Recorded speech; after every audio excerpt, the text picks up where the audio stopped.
In this week's story from the Bible, Jesus is out in the middle of nowhere and he's being tempted. He's being told, you could have this wonderful thing.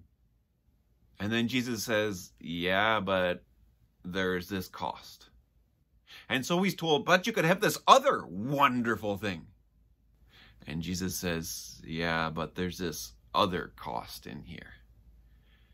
And he keeps on going back and forth in that way.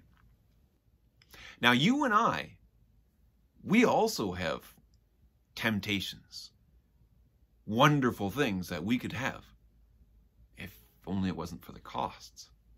For example, we could drive everywhere and not have to worry about getting our feet dirty.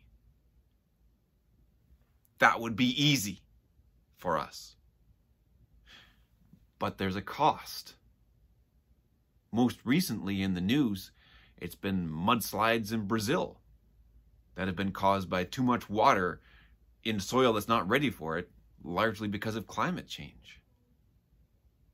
That's a cost of us driving too much. We could buy new clothes every season. But what happens with the old clothes? Largely, they get put in the garbage, sometimes even sent away to other countries so that they can be dug into the ground in other countries. We could buy lots of cheap things. Then we'd have lots of stuff, and we wouldn't have to pay so much for it.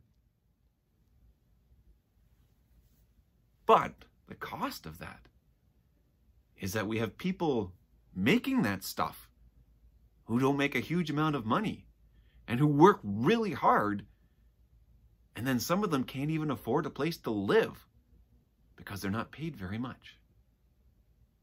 We're tempted with these wonderful things, but there's a cost. And can we always resist temptation? I know I can't. But can we do better? That's the question to ask ourselves.